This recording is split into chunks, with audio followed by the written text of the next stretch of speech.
Hello दोस्तों, मेरा नाम आलोक शर्मा है और मैं बुलंदशहर डिस्ट्रिक्ट यूपी के first corona positive patient Atul Kumar Sharma का छोटा भाई हूँ।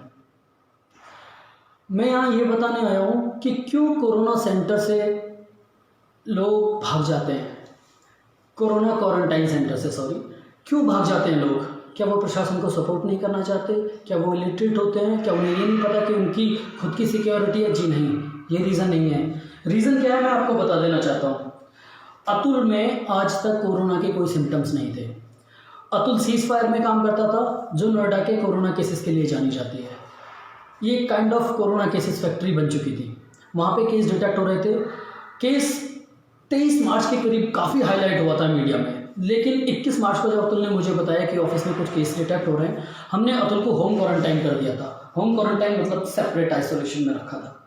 उसके बाद अतुल के हम बॉस की रिपोर्ट का वेट कर रहे थे, क्योंकि अतुल अपने बॉस से डायरेक्ट टच में आया था, ना कि उन लोगों से जो फर्स्ट और सेकंड कोरोना पॉजिटिव हुए थे। जब अतुल के बॉस की कोरोना पॉजिटिव रिपोर्ट आई तो हमने खुद हेल्पलाइन पे कॉल किया और अतुल को क्वारंटाइन कराया। क्वारंटाइन के लिए वो पहले सिकंदराबाद आया था, फिर उसके बाद बुलंदशहर गया था। 4 दिन लगे थे उसको टेस्ट होने में। 4 दिन तक उसको ऐसे ही रखा, बिना मेडिसिन के, बिना उसके। एनीवे, क्योंकि उसके अंदर सिम्टम्स नहीं थे तो कोई ज़रूरी भी नहीं था। 4 दिन बाद उसका टेस्ट आता है, उसकी रिपोर्ट पॉजिटिव आती है। उसके बाद पूरी फैमिली को हमने क्वारंटाइन सेंटर भेजा खुर्जा में।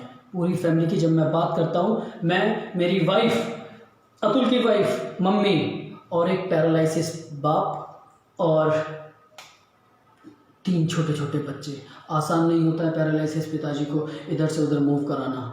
मैं अकेला खुद उनको व्हील चेयर पर लेके चल रहा हूँ, खुद सारा पेन ले रहा हूँ, क्योंकि मुझे पता थी कि ये मेरी मॉरल रिस्पॉन्सिबिलिटी और ये टाइम पूरा मुझ पे आया है, मुझे झेलना है, मुझे क्वारंटाइन रहना है ताकि और लोगों में ना हो। उसके बाद 15 लोगों के सैंपल लिए गए, 15 के 15 लोग नेगेटिव आए। पास के एक गाँव सरायगासी से 2 सैंपल लिए गए, वो भी नेगेटिव आए। जब सारे लोग नेगेटिव आने लगे तो मुझे इस बात की खुशी हुई कि जो हमने स्टेप लिया था अतुल को सेपरेट होम क्वारंटाइन करने का, वो सही था। वो सही था कि हमने एक प्रॉपर डिस्टेंस मेंटेन किया। मैं खुद नेगेटिव हूँ, चलो यहाँ तक सब कुछ ठीक था। हमें नेगेटिव आने के बाद घर भेजने के लिए एम्बुलेंस में बिठाया और हमें सिकंदराबाद आइसोलेशन सेंटर में डाल दिया। हमें यहाँ 14 दिन का टाइम दिया गया। ये एक बुरा टाइम था। नेगेटिव होने के बाद भी हम आइसोलेशन में रहने वाले थे, बट अंडरस्टैंड 14 दिन में सिम्टम्स आ सकते हैं। आज हमें 14 दिन कंप्लीट हो गए। कल मेरी सीएमओ बुलंदशहर से बात हुई तो उन्होंने बताया कि आपको 14 दिन हो जाएंगे, हम आपको रिलीज़ कर देंगे। लेकिन आज मेरे पास, जब मैंने 14वें दिन उनको कॉल किया और उनको छुट्टी के बारे में बात की, तो उन्होंने बोला कि आपके डेज एक्सटेंड कर दिए गए हैं। मैं, मेरी फैमिली, पैरालिसिस पिताजी, 3 बच्चे, आसान नहीं है। यहाँ नहाने की व्यवस्था उतनी अच्छी नहीं है, पर चलो समहाउ हमें समझौता करना पड़ता है, हमें कोऑपरेट करना है प्रशासन को भी। और हम समझते हैं हिंदुस्तान में ये सब इतना आसान नहीं होता है, चलो कर लेते हैं। मेरे साथ 15 वो लोग जो दूसरे क्वारंटाइन सेंटर में हैं, वो भी नेगेटिव थे, उनकी भी डेज एक्सटेंड हो गए। क्यों? 28 दिन की जेल क्यों? जब इसकी जवाबदारी मैंने एसडीएम साहब को कॉल किया, उनकी तरफ से कोई रिवर्ट नहीं आया। जब इसके लिए मैंने सीएमओ बुलंदशहर जी को कॉल किया, उन्होंने बोल दिया कि WHO की गाइडलाइंस है। मुझे पता चला कहीं से कि WHO की गाइडलाइंस है और आप कहीं सिम्टम्स कितने दिन में आ रहे हैं, कहीं कितने में आ रहे हैं, तो इसलिए आपको ऑब्जर्वेशन में रखा जाता है। बॉस, हम इंसान हैं, चूहे बिल्ली नहीं कि आपने लेबॉर्ट्री में डाल दिया और आप टेस्ट करने चाह रहे हैं। आप हम मुझको घर पे रखिए, आप डेली आइए, मैं डेली आके टेस्ट कराऊंगा। आपको इतना ट्रस्ट रखना पड़ेगा। आप हफ्ते पे आइए। लोगों को अगर कोई क्राइम करता है तो ज़मानत पे 5 दिन के अंदर छोड़ देते हैं। मैंने कोई क्राइम नहीं किया है, लेकिन मेरे को 28 दिन की जेल कर दी। फैसिलिटी की बात अगर की जाए तो 5 स्टार होटल में भी जेल होती है बॉस, वहाँ पे भी लोग, आप फैसिलिटी मिलेंगे लेकिन आपको बंद रहना पड़ेगा। ठीक है, मेरे को घर होता है, मेरे को घर भेज दो, मैं अपने बच्चों को लेके उनके घर पे जाना चाहता हूँ। मेरे बच्चे पानी से बिस्किट खा रहे हैं, क्योंकि बच्चा खाना एक टाइम में पूरा नहीं खाता है, उसको थोड़ी देर बाद, आधे घंटे बाद फिर भूख लगती है। लेकिन यहाँ पे टाइम से खाना आता है, आपको 2 बार खाना मिलता है, आपको चाय मिलती है 1 बार, और चाय इतनी कम क्वांटिटी में होती है कि एक बिस्कुट में सारी चाय खत्म हो जाए, फिर बच्चा बोले कि मेरे को चाहिए। बच्चा सुबह उठता है दूध के लिए, यहाँ पे फ्रिज नहीं है तो दूध खराब हो जाता है।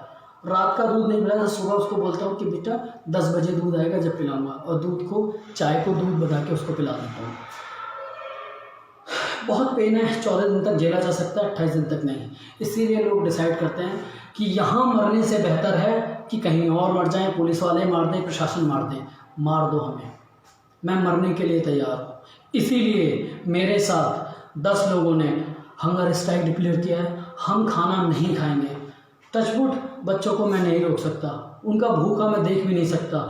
मुझे समझ नहीं आता कि बच्चों को भूखा कैसे रख सकता है कोई, और वो भी जब उनका कोई क्राइम ना हो। पापा पैरालिसिस पेशेंट है, उनका सेंस काम नहीं करता है, उनको समझ नहीं आएगा कि क्या बात कर रहा है। उनको सिर्फ भूख लगती है तो खाना चाहिए, उन्हें मैं फोर्स नहीं कर सकता।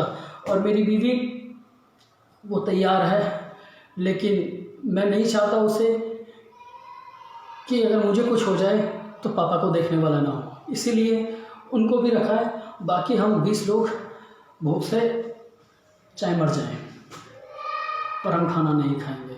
और ये सुनने वाले कौन है कौन नहीं है पता नहीं। मैं खुद भी एक MNC कंपनी में काम करता हूँ, and we well understand what about the situation in India. We have to support at all. We are ready to support, but boss support से काम नहीं चलता है।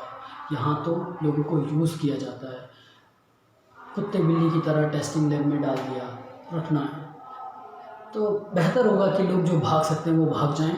जान बचानी है तो अपने आप बचानी है, कोई रिस्पॉन्सिबिलिटी लेने वाला है नहीं। बाकी आप समझदार हैं, इसीलिए लोग तैयार नहीं हैं प्रशासन को सपोर्ट करने के लिए।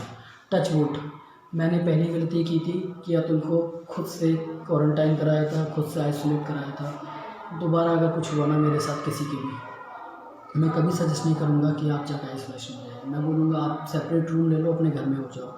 किसी को कानो कान खबर मत करना कि आपको कोरोना है। और यही वजह है कि कोरोना जीत जाएगा। कि हिंदुस्तान है, यहाँ कोई सुधरने वाला नहीं है। धन्यवाद।